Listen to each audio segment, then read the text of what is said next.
Good morning, Nigerians, and welcome to the second edition of Election Watch, of course, which is a program that gets to review and give you detailed information on the election exercise that is going on in Ondo State. My name is Nenwangi Mazaka, and once again, you are welcome to the program. Quickly, I have with me who we will be reviewing what's going on currently in Ondo State together, and he's with me here in the studio. I have Mr. Elvis Asia, who is a legal practitioner. Thank you so much for being here. Thank you for having the program. It's always good to be here.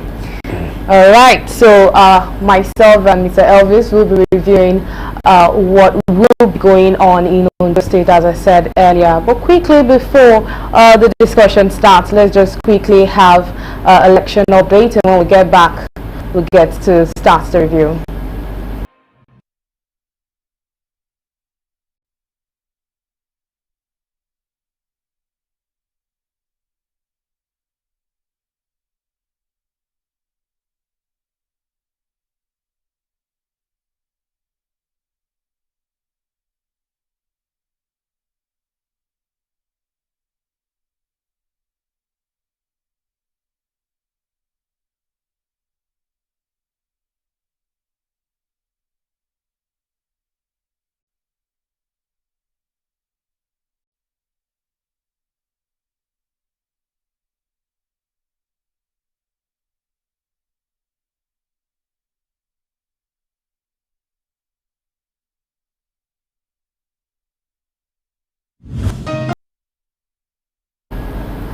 All right, welcome back. So 18 candidates are vying for the top office in Ondo State, which of course is the office of the governor, and which has a 4-year tenure. The incumbent governor, which is Lucky Aiyedatiwa of the All Progressive Congress, and the former deputy governor Agbola Ajayi of the People's Democratic Party are considered the front runners, and Aiyedatiwa assumed office on December 7th following the death of Governor Rotimi Akeredolu.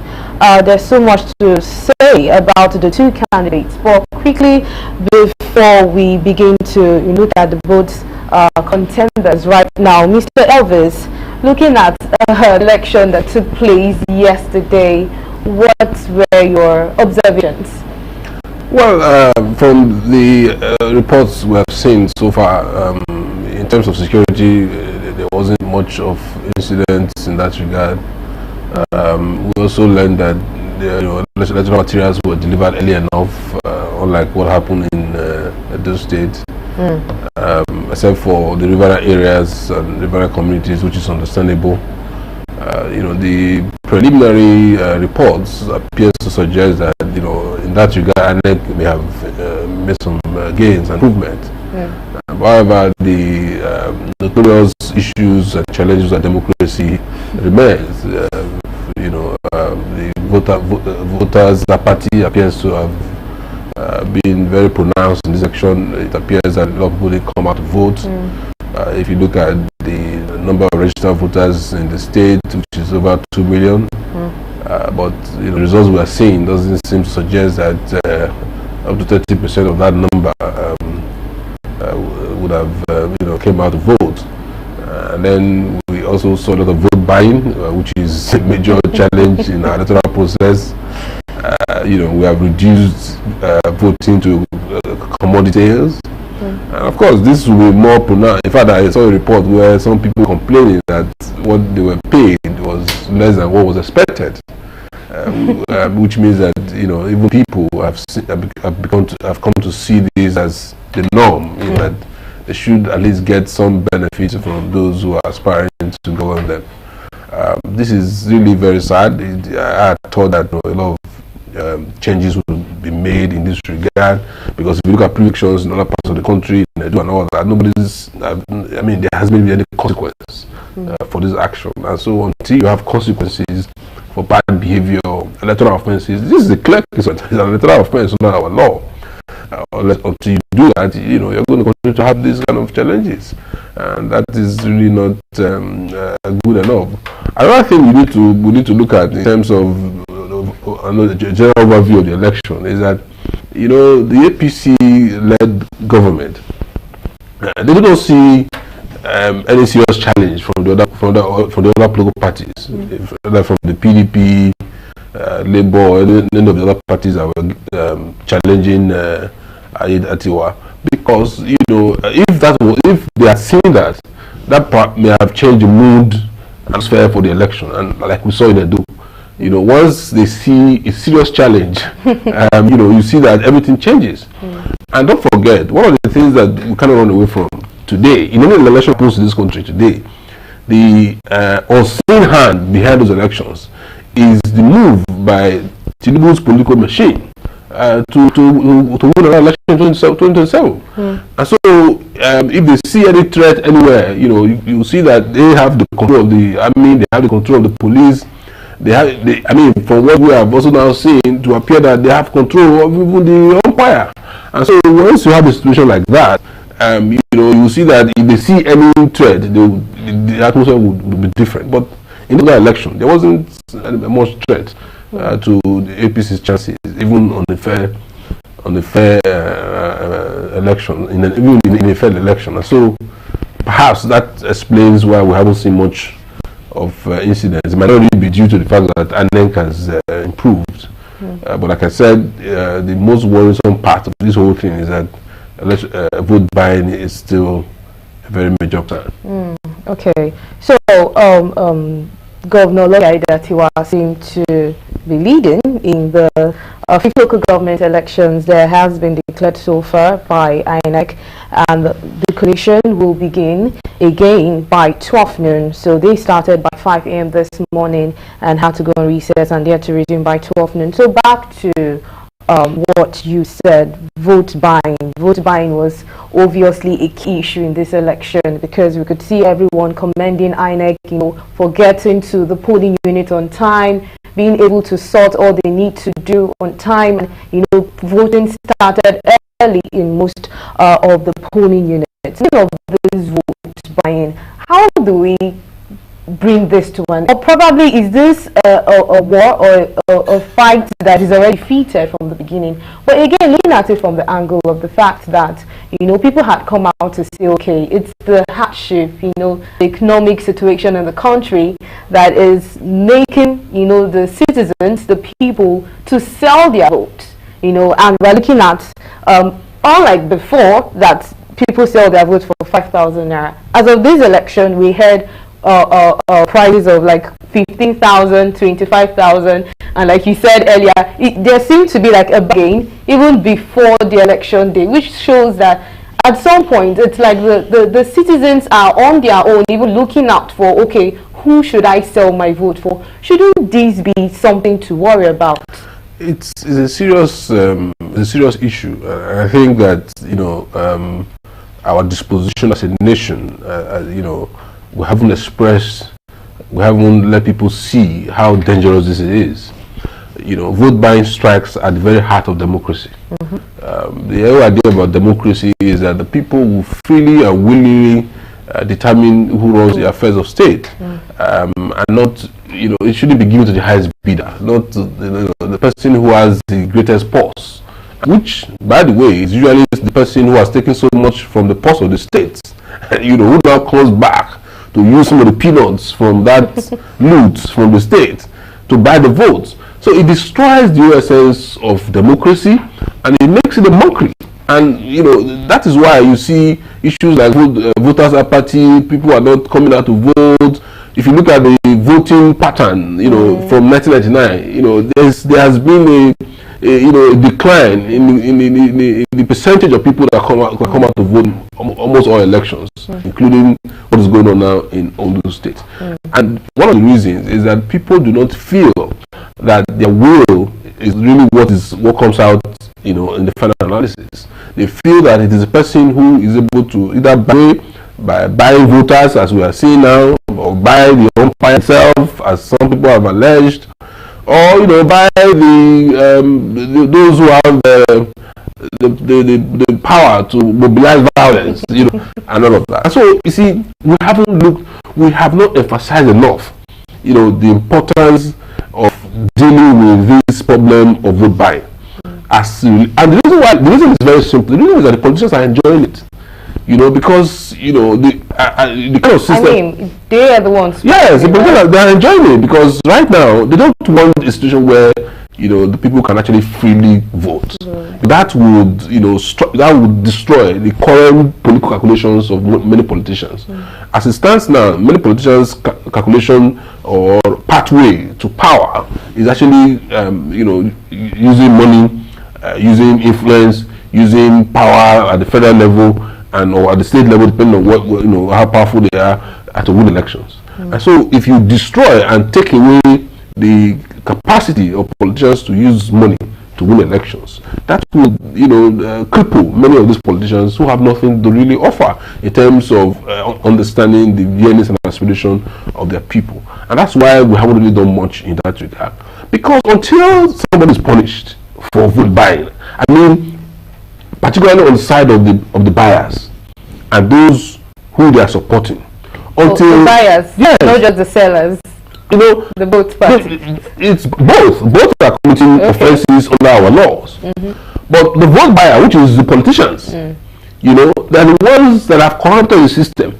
They are the ones that have created an economic situation where the people are so poor, where the people are so hungry, that they are willing to throw away their birthright with a bag of salt. And so they are the ones that have created that problem. So as much as I understand that both sides are wrong and that there should be punishment across the board, we have to start from the side of the buyers. Because if we don't have buyers, then people will not be willing to sell their votes. People will begin to appreciate the importance of their vote in terms of ensuring that their situation, their circumstances that they are currently experiencing, which is actually caused by this, by the fact that politicians can buy votes, then it will be addressed. And so we need to, and then our electoral laws must be changed in such a way that it's not enough to even just punish the physical person that was seen there. Once the investigation is points to the fact that you are representing a political party, then your vote at that particular unit should be affected. We need to have strict provisions that would discourage this practice. The reason why our electoral laws as it stands now cannot really correct this problem is that our electoral law was made by these politicians in such a way that it favors them. It's almost practically impossible for electoral parties to affect an election. Even at the tribunal or so we need to have strict provisions that would ensure that once it is established that a particular person was buying votes in a particular polling unit, the result of that unit should, particularly the party represented by that party should probably not be accorded the vote.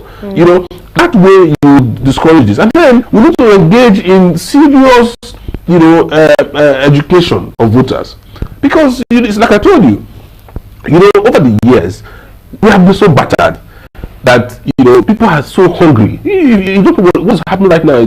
It's no excuse, but the point is that people need to know that the reason why their situation is like this is largely because the people are allowed to buy votes.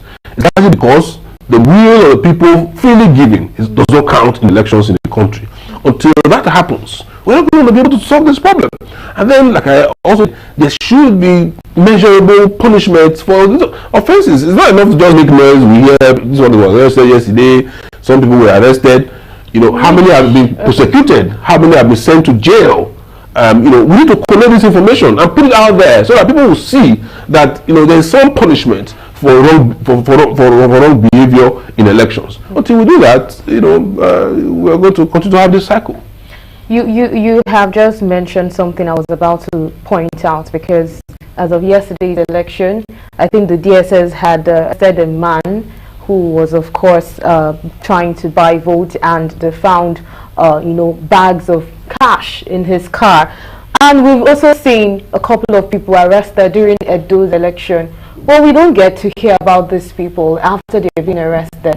So like you said, I mean, when you know that, so even when you're being caught, you still can get away with it. It's almost as though you're encouraging it. But now, moving on, what reforms do you think are needed to prevent vote buying in Nigeria, looking at, you know, future elections that we're going to be having, and what are the steps we need to take for electoral accountability in Nigeria? The first thing we need to do is to amend our electoral laws on the issue of the effect of vote buying. Yes, currently we have a system that says it's an offense, and somebody can be prosecuted for it. That's good enough. But we need to also make sure that once it is established that there was vote buying in a particular unit, you know, that was, that should count against the party that was represented by the person that was buying the vote. We need to make our electoral laws strict in that wise. And then, most importantly, we need to control, the way and manner political parties are allowed to spend money in elections. What we see today is an aberration that, people are storing money every day from government, from contracts that were not awarded, that were not done, and they're putting it in places in preparation for elections. And that is part of the reason why we have so many problems in the country. Many of them are converting into dollars, and so we're having all these crises across the country. We need to be able to, control the way and manner political parties are, allowed to spend money in elections. And so, yes, there are provisions actually, which ordinarily INEC should use, but it doesn't seem to be working. Perhaps we need to, either amend those provisions in such a way that INEC can make decisions, if there are infractions, on the basis of spending that is not in line with the law. Perhaps we can also do that. And then, like I had said, I keep saying that the people eventually are the ones that hold politicians accountable.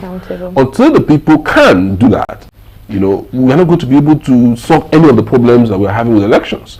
And the only way the people can do that is if they have the requisite information, on requisite information and data on vote buying, on the effect of all of these things, so that they can resist it and insist that their votes should count without any form of inducement. And we're not doing that. I'm old enough to know that so many years ago, I used to see National Orientation Agency as a tool for national mobilization of the people towards national goals and aspirations. We don't see that anymore. There isn't any much information coming out from National Orientation Agency unless they want to join the propaganda machine of the government of the day, in terms of protecting their reputation and all of that. But that wasn't the reason why agencies like that were set up. So we need to go back to the basis, fine-tune our system and ensure that people are regularly informed.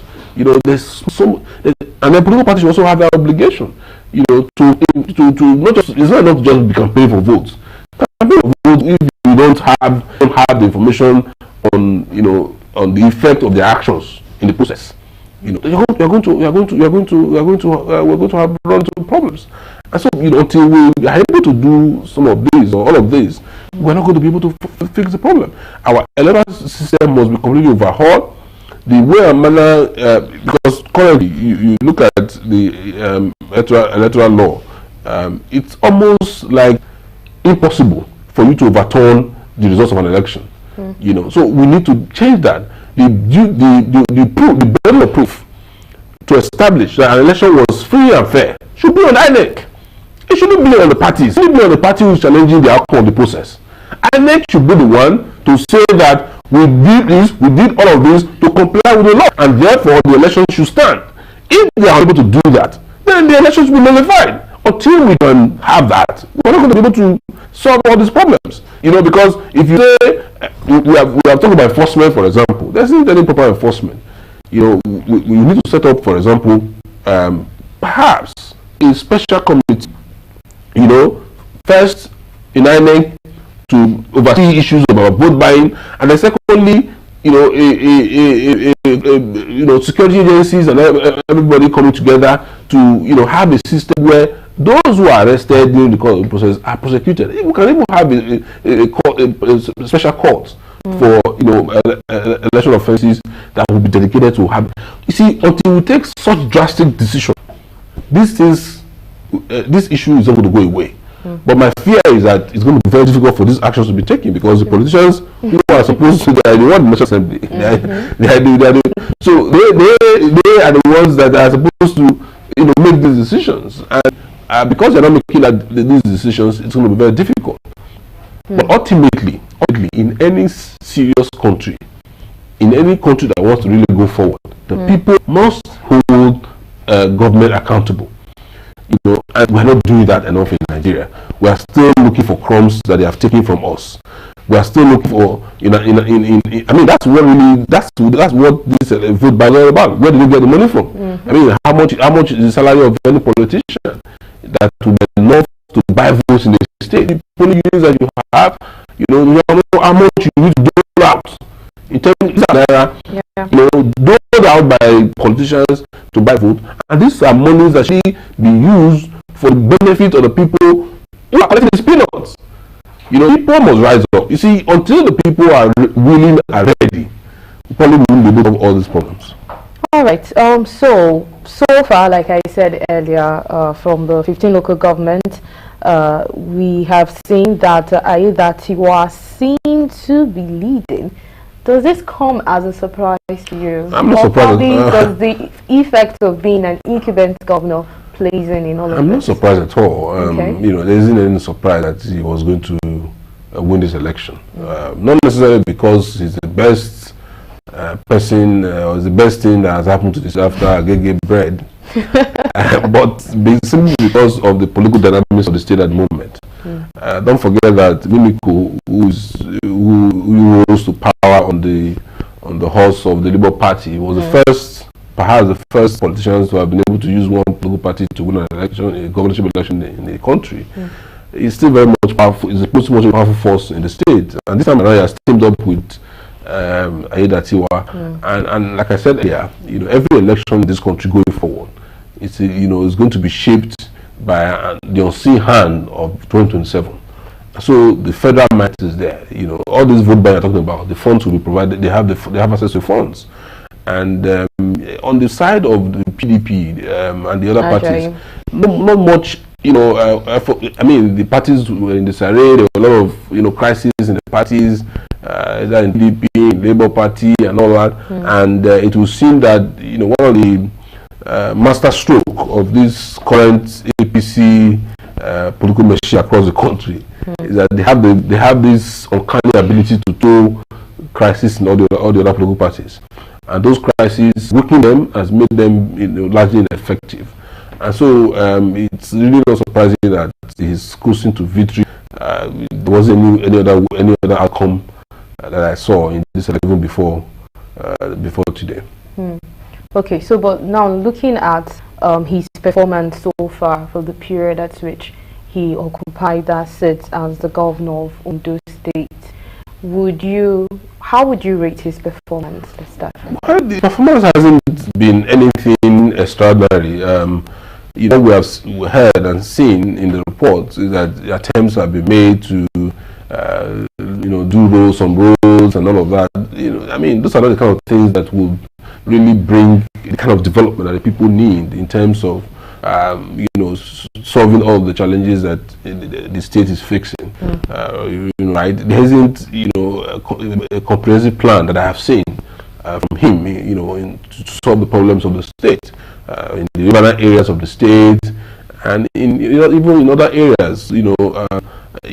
I think one of the things that has been working for him too is also the sentiment by a lot of people in the state that he was unfairly treated by the cabal that was holding the reins when the former governor was having health challenges. A lot of people in the state felt that he was not treated right. He was practically sidelined.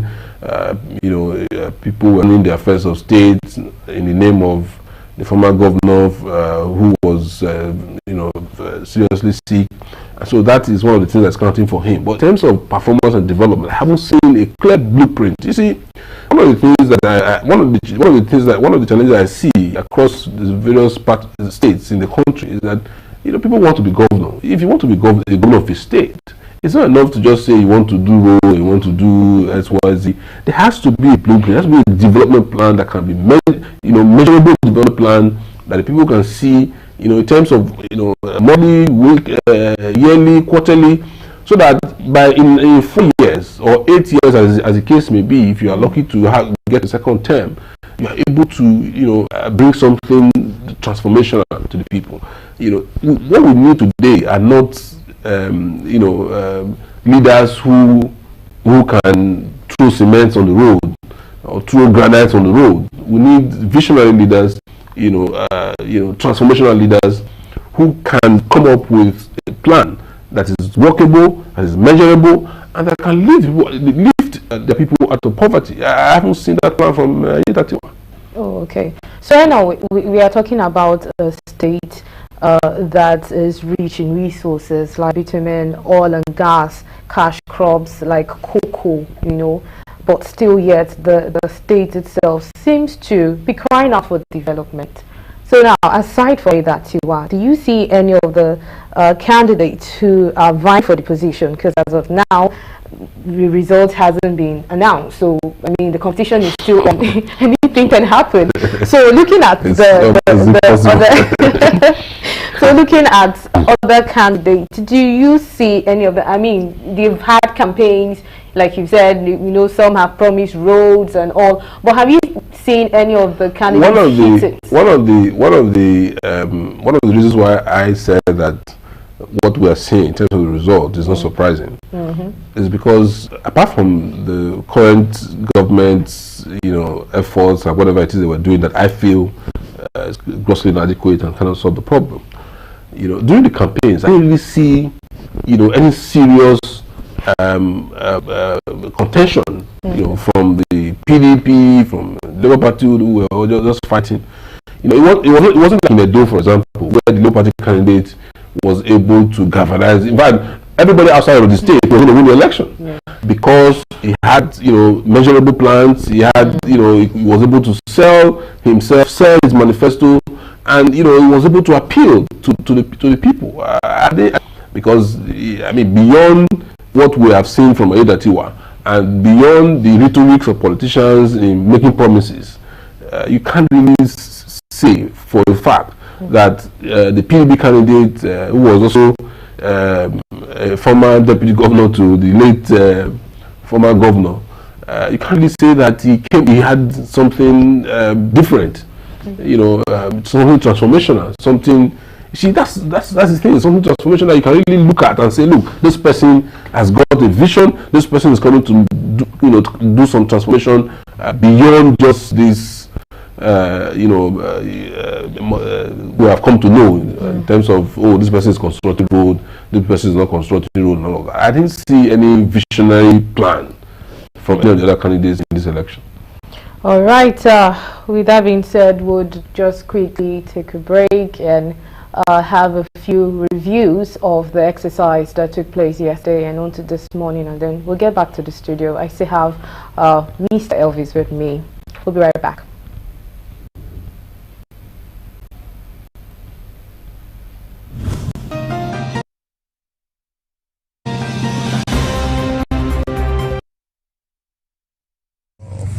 Politics in Nigeria, particularly during elections, politicians and political parties take advantage of the poverty of citizens and buy their votes. And our message to citizens is that you must be resilient. Yaga Africa, an election monitoring group, decried the prevalence of vote buying in the just concluded governorship election held across 18 local government councils in Ondo State. The group, while presenting its midday findings to journalists in Abuja, said this team of monitoring unit observed the occurrence of vote buying across several polling units, which it claimed has become a permanent feature in the electoral system in Nigeria. Correspondent Kunle Ojo reported that chairman of the 2024 Ondo election mission, Nzewa Nwago, who addressed journalists, strongly condemned the ugly trend as it attributed it to no small measure to electoral corruption and political inequality. Yaga Africa observed widespread occurrence of vote buying across several polling units, which is beginning becoming a permanent feature of our electoral process. We strongly condemn this practice as it contributes to electoral corruption and political inequality. We commend the Department of State Security, DSS, for apprehending an individual allegedly involved in vote trading at the sensitive polling unit 14 in Akure. Yaga Africa holds the political parties and candidates accountable for the negative trends observed in our elections.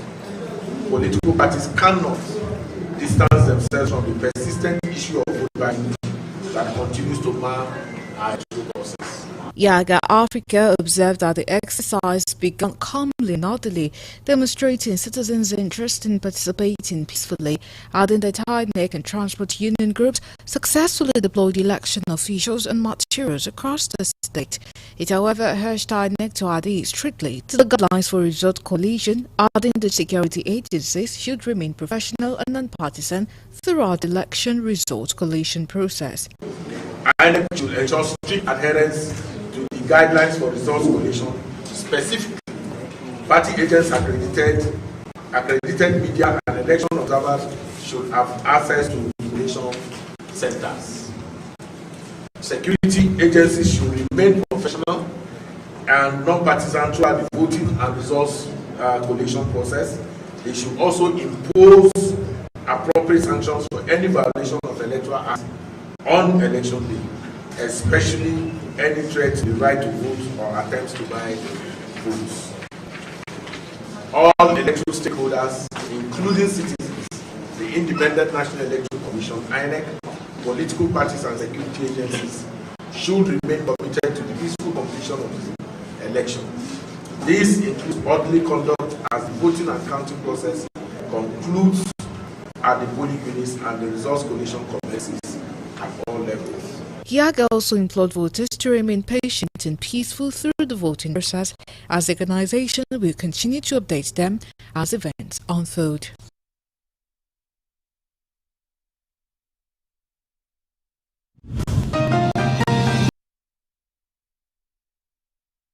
Right, you're welcome back. This is still Ondo Decides, and we are still looking at or reviewing the election that took place in Ondo State yesterday, and the election process was on, and they're currently on reset. I still have Mr. Elvis Asia with me here in the studio, and so back to discussion. Some of the polling units had issues with the beavers, and which includes the PDP candidate who complained of the beavers being slow and the whole voting process. I think he complained that it took over like 10 minutes, which some people would say, I mean, 10 minutes was a short time, Some people get to stand for over 30 minutes or so before, the whole accreditation takes place and all. But looking at these issues we get to have with these beavers and all, we've had people suggest that probably the electoral commission should consider alternative means of identification to prevent voter disenfranchisement. Do you agree on that? So there were suggestions of maybe use of NIN and all of that. Well, I think one of the challenges we have in the country is that we have so many, we don't have a central data system that can make it very easy for people to be identified. In so many parts of the world, once you get into the country and you have the requisite government identification numbers, it's very easy. Once that is keyed in, it was used to assess everything from voting to services and all of that. But this one that we have, if you want to have a driver's license, you have some different system that you need to go through. Now they would say for you to have an account, you need to have some banking data system. NI has come. If you want to go and vote, you need to have another data system. It's really it's a problem, and so. But for beavers, it is shocking that we are still having these issues with beavers. We have been using beavers for some time now. So it's expected that by now we should have perfected it. But perhaps what happened in Ondo was in few isolated cases. It wasn't widespread. Yes. Which is what you should expect with technology. No matter how advanced technological system is, the human factor might come in to affect the effectiveness and operational issues that may arise. But that notwithstanding, we shouldn't be hearing any serious complaint, beavers at this point. It is expected that by now we should have solved the problem. Another thing we need to do is that we have a centralized system for data management in the country. You can't have all these pockets of data all over the place. It's even a very risky business in the sense that people can easily, easily be data breaches in any of these various localized, so to say, systems that we have for virtually everything in the country. So yes, those who are saying that there should be a way to reform the system in such a way that you have a centralized system, which is what the NIN system is trying to do. If we are perfected enough, then you should be able to use that rather than spending so much money again to have a different data information management system for you to be able to vote in an election. I don't think that is what's happening in many parts of the world. In many parts of the world, if you are a citizen and you are a qualified resident and vote with your official document to that effect, you are able to cast your vote, and which would make it simpler. One of the challenges, one of the reasons why people don't even go out to vote is that they feel their time there. They feel that's going to take a whole lot of. Imagine the time when people were registering votes to get your permanent voters card, for example. It was a crisis. People were, some employers will have to close workshop for some days in order to enable. You are going to have issues, and all of these things count. So those who are advocating that we should have a centralized system for managing data